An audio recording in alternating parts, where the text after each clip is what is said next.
Hello everybody and welcome back to the channel. In today's video I'm going to be giving you my full honest review of Tiny Tina's Wonderlands. After I did my last review on the early access demo provided to us by Gearbox and 2K, they were kind enough to reach out again, this time offering up the opportunity to fully review the game before launch. Before we go any further, I think it's important to lay out that I was told this is the full version of the game, which means I'm not going to be pulling any punches like I did last time, assuming that it's an early build. I'm under the impression that when I played this game, it was the full retail build, and as such, I am going to treat it like that when I review it. Also, before we start, there is going to be chapters and timestamps in the description if you want to skip to certain parts of the video, and while I'm going to keep this review very much spoiler free, if there are any spoilery kind of things that I'm going to talk about, I will let you know ahead of time. So first of all, let's start off with the story, because I know that's what a lot of people want to talk about. I don't want to save this to the end of the video, because I know a lot of people going into Wonderlands are still very stung from Borderlands 3, and as such are waiting to hear what the story is like for Wonderlands. So I'll go and get it out of the way right now in saying that the Wonderlands main story is a lot shorter than Borderlands 3. I know for some people that's going to be a deal breaker, and for some like myself that's going to be a dream come true, because I was not a fan of the long runtime of Borderlands 3. I really did think it outstayed its welcome, and I just really was not a fan of how they went about it. The writing in Borderlands 3 is some of the worst writing in a video game in recent memory, but I can safely say that the writing in Wonderlands is miles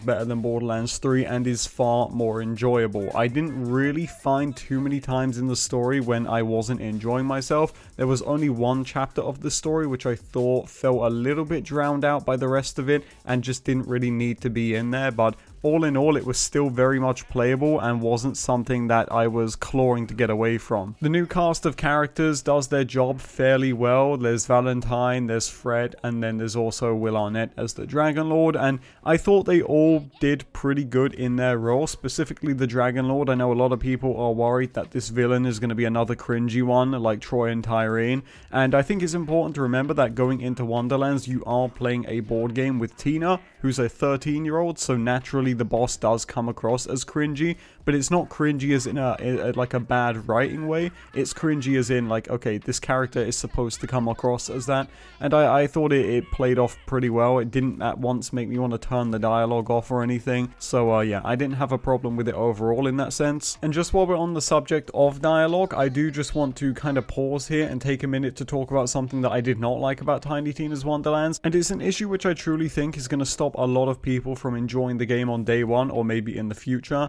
and that is the lack of a dialogue skip. There is so much dialogue in Wonderlands that it feels like you're playing a reincarnation of Telltale's greatest hits. Having no dialogue in this game at times makes it a slog to play through, and even though I enjoyed my time with it, you've got to remember that the Borderlands games are known for having infinite replayability, playing through the game numerous times and making new amounts of characters, and I think that's going to be really hard to do in Wonderlands without a dialogue skip, because most of the story you are just waiting around listening to dialogue. Now, that's not me saying that the main story is bad, because it's not. The main story is actually very good, and one of the best since Borderlands 2. It's just that the problem for me is that there's so much downtime between missions and combat that I feel as though people doing playthroughs, K6 being one of them, I mean, you know, K6 does a lot of playthroughs, might struggle with this game because it is largely a dialogue simulator during it. Now, again, that's not a bad thing. I want to iron that out. Like, I don't mind that there's dialogue in this game, but not giving players a choice to skip past that, I think is going to leave a sour taste in a lot of people's mouths, and I'm kind of shocked that it didn't make its way into this game. Now, before we depart off of SS story mode here, I do want to let you guys know that I did have some other issues with the story in Wonderlands. The main one being the new way that they are laying out missions in this game. So in Wonderlands, there is no longer just main missions and side missions.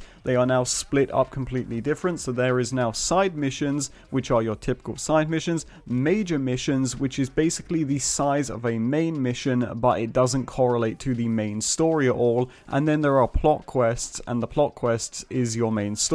And basically all of these missions and all of the enemies in those missions scale to your level, meaning that you can choose to do them when you want, and it's a great way of leveling up and whatnot. But my issue with this is that during the main story of Wonderlands, the plot quests begin to outscale you. I randomly went into a mission and out of nowhere enemies were jumped up to level 18 while I was still level 14, and that forced me to go off on this other path and go and play through major quests, which are good and they are fun to do, and the worlds that they're in don't feel like they're shoehorned in. Those worlds are massive, and the maps like genuinely will take you over 2 hours just to explore and get everything done in them. But my problem with this is that it deviates so far from the main plot line that I almost entirely lost my footing and didn't really remember what I was doing when I went back to the main plot, and because of that I felt like it took away from the story experience. Now, I don't really know if this is intentional. I don't know if they wanted you to have to go and level up to progress the main plots, but the problem with this to me is that it was a thing in Borderlands 1 and it was a thing in Borderlands 2, and people really didn't like it. So I don't see why we're still letting the plot quests out-level the player. I don't think it's something we should be promoting, and I think if anything you could risk pushing people away from wanting to continue the story of the game, and they might just put Wonderlands down, which I don't think is a good idea. And I think the issue with this is mostly because Gearbox are trying something new here. They are going for this new direction on story where they can push the plot quests into their own corner of the game, and then also have major quests in their corner, side quests in their corner, and then free roam in the other corner. So you've got these 4 points of gameplay, and I think that's a good idea, don't get me wrong, but allowing the plot quests to out-level the player when the major quests, which I would say by far you'll spend even more time doing than the plot quests, it just doesn't really make sense to me. Now, moving away from that, because I do want to get into a slightly more positive note here, I will say that the one thing in Wonderlands that I absolutely love more than anything is the level design. The level design in Wonderlands is easily the best we've seen in the Borderlands franchise, and it is not even close. I cannot stress this enough to you. Whether or not you are a Borderlands fan, the level design, the environmental design, the lighting, the atmospheric sounds that you have around you all make this game a joy to play through. And while I don't know the full team of level designers for Wonderlands, I absolutely have to say that they need their paycheck doubling. They need a raise, because seriously, the level design in this game is just absolutely top notch. I mean, it is just something which I've never really seen before, mainly from Borderlands, but also from other video games, and it almost was reminiscent of the Reignited trilogy for Spyro. It's got this whimsical feeling that just makes you want to keep exploring it, and I absolutely love that. I mean, they've really outdone themselves here. I will also say, like I said in my early access review,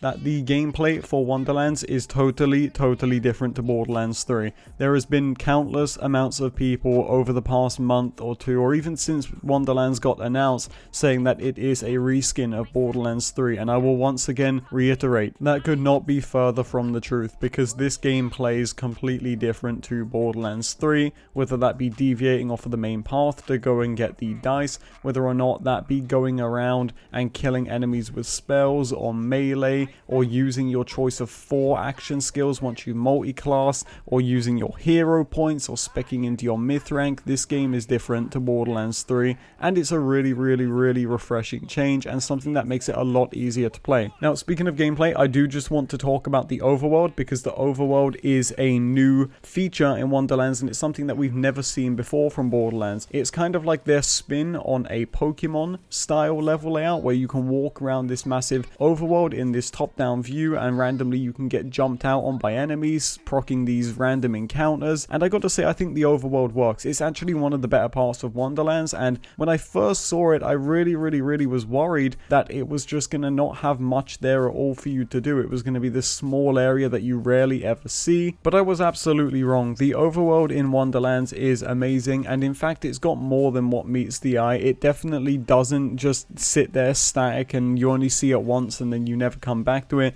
The overworld in Wonderlands is one of those things where you will go back to it frequently. There is a lot of things in there that help you with your playthrough that you'll want to do. I'm not going to get into spoilers or anything, but yeah, there are ways to change the overworld. There are ways to traverse it easier. There are ways to unlock things within it, and I think that's really great. The overworld in Wonderlands truly is one of them features which I was pleasantly surprised by, because again, when I first saw it, I just didn't know if it was going to be that fun to walk around. I thought it looked rather clunky, but when you play it in game, it actually feels really nice, so they've pulled it off pretty dang well. I also love the little encounters you'll get with enemies where they'll jump out of the grass and attack you, and then they'll put you into this instance location where you have to take them down to get out of there. But what's cool about this is that they don't force this down your throat. If an enemy pops out of the grass, you can just smack them and then they'll disappear. You can go about your day, so I really like that, and it doesn't doesn't feel too forced on you like it does in other games like Pokemon, although they do have these little nods to Pokemon on the way the enemies come out and grab you. So I do think it's pretty cool overall, and yeah, the overworld again is one of them things which I think a lot of people are going to be pleasantly surprised by. Now, before we go any further, I do just want to take a little pit stop here and talk about something which I outlined in my early access review, and that is the performance of the game, because I know a lot of people are very curious about the performance of Wonderlands, and in my early access review I said that the game played pretty choppy at times and all in all didn't run all that smooth, and definitely did not run much smoother than Borderlands 3 anyhow. I remember seeing the comments of my first review and a lot of people didn't believe me when I said that we were given an early access build, but I can definitely tell you we were, because when I launched Wonderlands, the performance difference from what I got to play versus what I actually played to make this review was drastically different. The quality difference alone in terms of just how easy it is to load the different presets if you want to turn down a texture setting, it's way quicker than it was in the demo. The performance overall is way smoother than it was in the demo that I got to play, and I just want to take a moment to really commend Gearbox on not just saying, hey, this is an early build, and then we play the full game and nothing's changed at all. I've got to say, the performance is light years ahead of what I played in the demo, and I really had no issues running Wonderlands at all. I could have recorded on ultra settings, but I just didn't think it was necessary to do so. I think the game looks fine as it is. I'm playing on medium to high in the gameplay you're seeing right here, and yeah, I just gotta say that this game runs absolutely fantastic, and I'll leave a picture of the PC specs on screen here if you want to check that out. But again, just kudos to you, Gearbox, because this game really does run way better than Borderlands 3, and I know a lot of people know that Borderlands 3 was notorious for running like a piece of shit, so I think you guys are really going to be happy with this. Now, as we get out of the general feedback section of the video, you know, we've talked about the story, I've talked about performance, the writing, and stuff like dialogue skipping and whatnot. I want to now talk about the things that most Borderlands players are going to be playing this for, such as the characters, the re-rolling of enchantments, how enchantments are, and also the end game. I know a lot of people want to know about the end game. So firstly, I just want to start with the characters because I think that's the most basic one and it's really easy to get out the way. In my gameplay, I'm playing the Clawbringer, and I experimented with the multi-classing, going with things like the Spore Warden, the Stabbermancer, and other classes, and I think it feels okay. I don't really have too much to report on it. Skills didn't feel like they were broken. Skills didn't feel like they were unreasonable. There wasn't anything that really made me feel as though it was a must change before launch. There were a few maybe little animation hiccups, but it's definitely not something that makes me not want to play the game, so I don't think it's worth going in detail there. But what I mean is just like when I'd swing my hammer, maybe I would break one of my arms sometimes, but yeah, all in all, I thought that they felt great, especially on the Clawbringer. I really loved how the action skills felt themselves.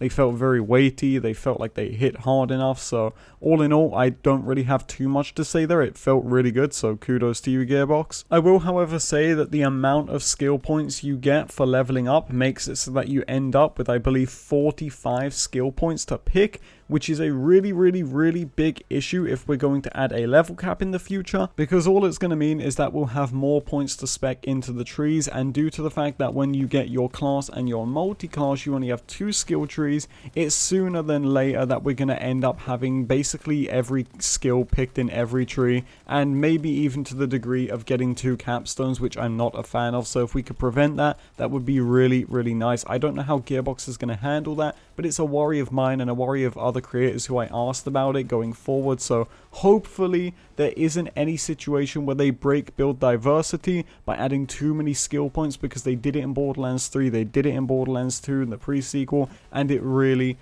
sucked. Now, let's talk about anointments / enchantments, because I know a lot of people are going to be curious about them. In my early access demo review, I said that they didn't feel too powerful, but it was hard to judge them until I hit endgame, and I finally did in this review. The enchantment system has taken the anointment system and, in my opinion, taken it up a notch. Now, there are a few drawbacks here which I'm not a fan of and we'll talk about in a second, but for the most part, what I do like about the anointment system, now again the enchantment enchantment system is that a lot of the effects have been dialed back, and it doesn't feel like it's make or break to not have those enchantments. Now, I only got to Chaos level 20 in my testing, so I didn't really see how dire it was to have them at Chaos 20, which is the end game. But in my experience, the anointments again never felt like when I didn't have them, I was just tickling enemies like it did in Borderlands 3 at launch. Now, whether or not this changes down the road, I'm unaware of, but at least in my experience, all of the effects didn't seem like they were that crazy. And if there was something like on action skill start, get weapon damage for 10 seconds, it was only like 40%, which is a big improvement over what we had in 3. So all in all, I was pretty happy with it. I don't think the anointment system is anywhere near as bad as it was in 3, and curse me for saying this, but I kind of enjoyed them. Now, that's not to say that I'm ranting and raving about them. I'm not going crazy over them. I definitely don't want to decap a bottle of Febreze and drink the whole thing, you know, like I'm not that insane over them. They're pretty good, but I still just don't think anointments is something that we need in Borderlands. It's just a personal preference of mine, but you might disagree, and that's fine. They've also reworked the re-rolling machine, which is really nice, and actually one of the newest quality of life features that's been added that I am a huge fan of is that now you can actually put anointments on unanointed gear or unenchanted. I'm going to go back and forth on that name for years, but yeah, you can now put those enchantments on unenchanted gear. That's something you couldn't do in Borderlands 3, and it made a lot of issues, so it's nice to see that Gearbox has finally worked around it there. I absolutely love that they've made the conscious effort to do that, and I think it works. Another thing that works is that you're now given the choice over your re-rolling, so when you re-roll an enchantment, if you get something you don't like, you have the option to completely turn it down and say, no, I don't want that, give me what I had before, and you can walk away with the same enchantment you went in there with if RNG is killing you on that day. And I think that is really good and a great way to stop RNG punishing you. Now, the only thing that I'm really not a fan of with the enchant re-rolling is the cost of it. So when you first re-roll an item, it costs 2 moon orbs, which is basically just iridium, but every time thereafter that you re-roll an enchantment, it will double in price. And it doesn't sound that bad at first, but there has definitely been a few scenarios where I've re-rolled an enchantment to the point where it's going to cost me 600 to 700 to 800 just to re-roll it again. Now, I guess that is the price you pay if you want to go and get that loot for yourself again,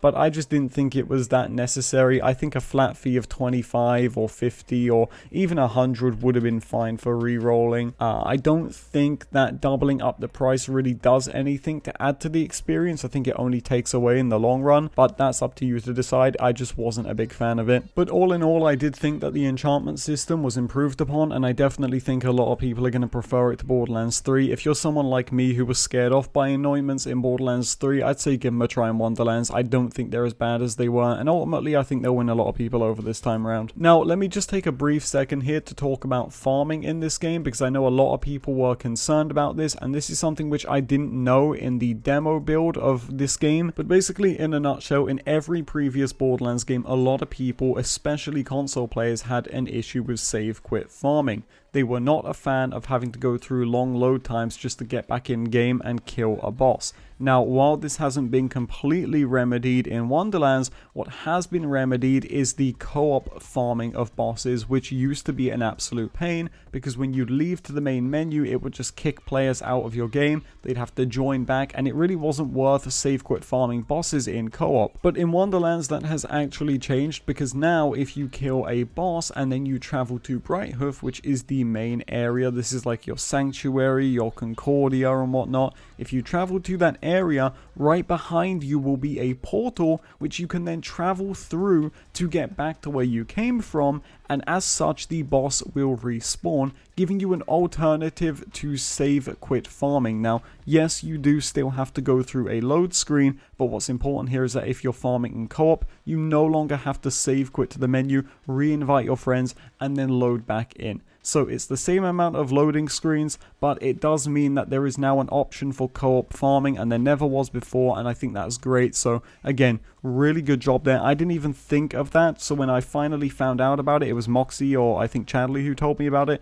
and it blew my mind. I mean, really great stuff there, and I think a lot of players are going to be happy with that. So again, Good job. Now, let's talk about the juicy part of Wonderlands, and that's the end game, because I know that a lot of people are curious, will Wonderlands have end game? And I'm going to tell you ahead of time right now, this is going to be a 50-50 discussion for me, because while there are things about Wonderlands end game that I like, there are also equal things that I absolutely hate, and they need to go. I mean, seriously, they need to go. So, Gearbox, if you're watching, I'm going to put on my nice guy hat here, but I've got to remain honest, and I'm not going to skew my review, even though I really love the team, especially my boy Matt Cox. So in Wonderlands, there is a piece of content at endgame called the Chaos Chamber, and in fact this is pretty much the only endgame at Wonderlands aside from your typical save quit farming of bosses and whatnot.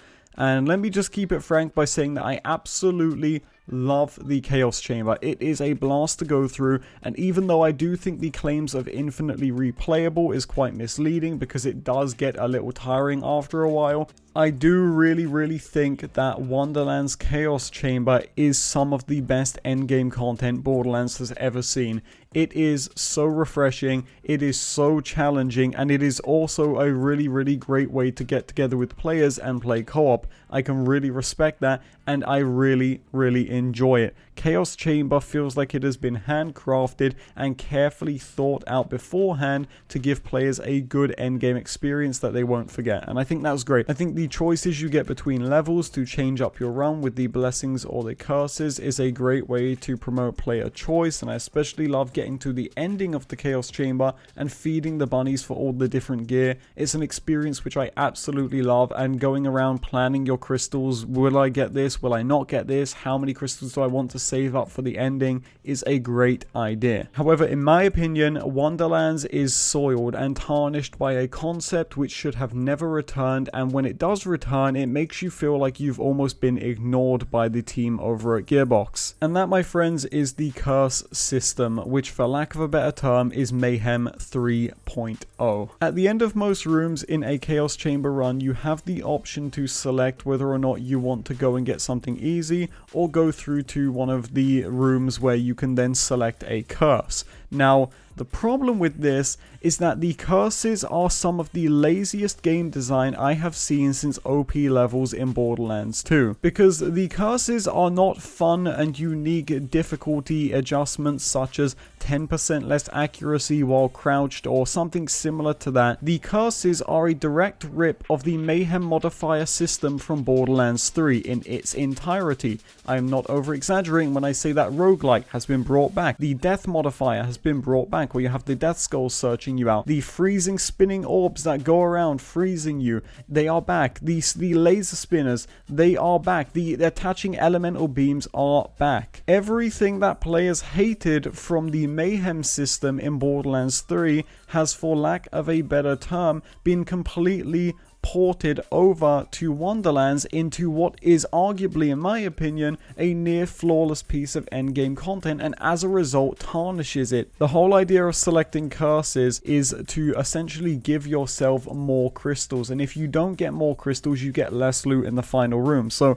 while the main defense here is going to be just don't use it, and hey, it's up to you if you want to select these modifiers, it's important to remain clear-headed here and remember that they want you to select these curses, and if you want me to select something, you better make it enjoyable, which the curse system is not. I will repeat it for the people in the back. It is not fun getting a 120% increase on my crystals, but as a result also having every enemy spit out elemental damage pools, which let me just quickly deviate off the beaten path here for a second and talk about. For some reason in Wonderlands, dot damage at endgame at least completely fucking destroys you. And I'm not over exaggerating when I say that. The dot damage in Wonderlands is so strong that just standing in a pool for like a half second is enough to down you. And that's not good in the Chaos Chamber where you have a limited amount of lives. So I don't know who had a hard on for damage over time or just elemental damage as a whole at endgame. But the fact of the matter is I feel as though when I play the Chaos Chamber, enemies dish out 30 times more damage than I dish out to them.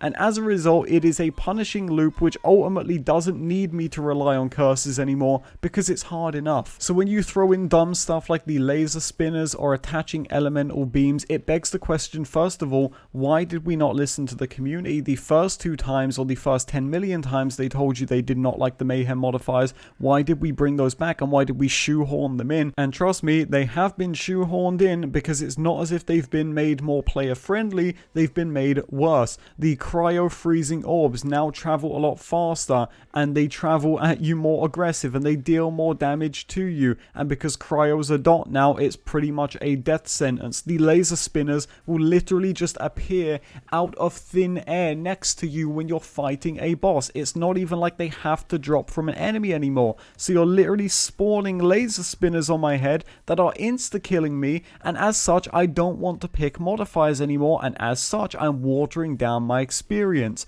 Why did we not listen to the players? It is really frustrating, and especially because I'd like to stay diplomatic on the situation, but I can't, and I struggle to, because the 10 million times that players vented to you, Gearbox, that they didn't like mayhem modifiers, you didn't listen. You've brought them back and you've put them into a piece of endgame content that without them probably would have been a 10 out of 10. So I cannot stress this enough going forward. If I could give you something to leave here with today from watching this review, get the mayhem modifiers out of the chaos chamber, and you've got some of the best endgame content that you've ever made on your hands. Now, going from a negative to a positive, I do just want to say that the way boss fights in the chaos chamber work is absolutely fantastic. I'm going to give you a little heads up ahead of time here. This is going to be slightly spoilery, so if you don't want any spoilers, then you can click the timestamp on screen now to skip to where I stop talking about them, or you can just click off of the video, but I'll give you a few seconds before we talk about it.